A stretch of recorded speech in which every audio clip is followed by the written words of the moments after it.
कृष्ण जन्माष्टमी के उपायों की पार्ट 2 में हम चर्चा करते हैं। वीडियो बड़ा हो गया था, आप सभी की कंप्लेन रहती, बहुत बड़े वीडियोस आप नहीं देख पाते हैं, तो इसलिए हमने पार्ट 2 इसका बनाया है।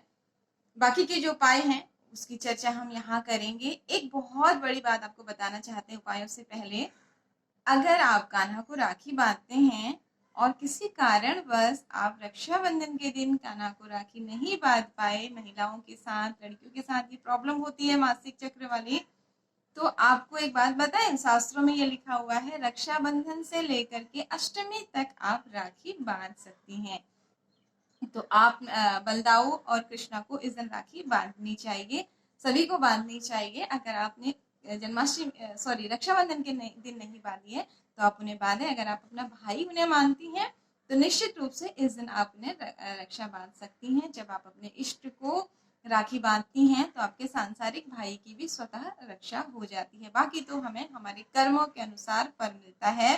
अगर ऐसा होता तो कोई भी बहन के रहते हुए उसका भाई दुनिया से नहीं जाता, लेकिन हमारी भावनाएं, हमारी प्रार्थनाएं काफी हद तक उनके मदद करती है, उनके बुरे कर्मों को काटने में उनको मदद करती है। तो आप अपने भाई की मंगल कामना के लिए कान्हा को राखी बांध सकती हैं। अगर आप कान्हा को भाई बांधती हैं तो सांसारिक भाइयों की रक्षा के लिए भी कान्हा को राखी बांध सकती हैं। आइए अब उपायों की बात करते हैं। इस दिन अगर आप घर में सुख संपत्ति शांति चाहते हैं, ऐश्वर्य चाहते हैं, तो एक ना छोटा सा गाय की मूर्ति, या फिर मूर्ति ना मिले तो फोटो ले आए, मूर्ति मिले तो अति उत्तम, जिसमें बछड़ा दूध पी रहा हो माँ का।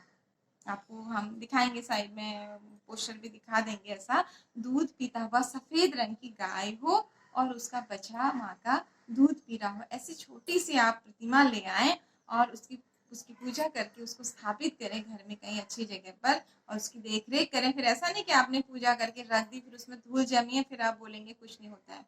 आप देखिएगा, इससे घर में बहुत सकारात्मक ऊर्जा मिलती है।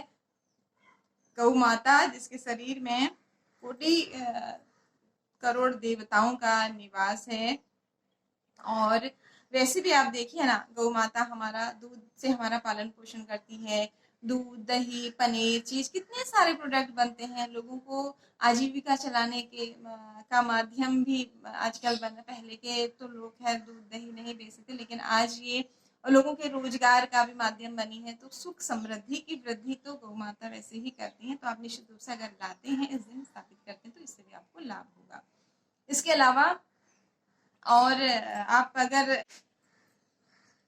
आप जब व्रत करते हैं, अपने हिस्से का जब आप अनाज किसी जरूरतमंद को देते हैं तो इससे भगवान प्रसन्न होते हैं। साथ ही आप किसी की मदद करते हैं और उसकी दुआएं भी आपको मिलती हैं। तो इस दिन आप व्रत करें चाहे ना करें, जरूरतमंदों में अनाज का, फलों का वितरण जरूर करें। आप मंदिर जाएं, चढ़ाएं प्रसाद, भोग, पैसा, सब कुछ, लेकिन किसी जरूरतमंद की मदद भी जरूर करें।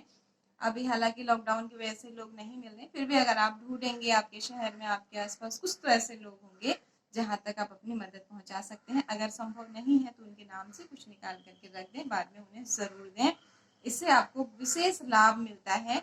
आप ब्राह्मण देव को कुछ न कुछ अपनी तरफ से जरूर दें, और साथ ही जरूरतमंदों को, विशेषकर जिनको जरूरत है, चाहे वो कोई भी है, वो ब्राह्मण भी हो सकते हैं और कोई आप के अपरिचित कोई भी जरूरतमंद भी हो सकते हैं, उनकी मदद अपनी सामर्थ्य के अनुसार जरूर करें। और चंदन भगवान को अर्पित करने के बाद सभी लोग जरूर लगाएं सुगंधित चंदन को। इससे आपके जो राहु ग्रह हैं वो शांत होते हैं, और एक सुगंध जो आपके आसपास रहती है उससे आपको सकारात्मक ऊर्जाओं का बहुत अच्छा लाभ मिलता है। पूजा के बाद अंत में आपको पान का पत्ता भगवान को जरूर चढ़ाना है। ये भी लक्ष्मी की वृद्धि करने वाला होता है।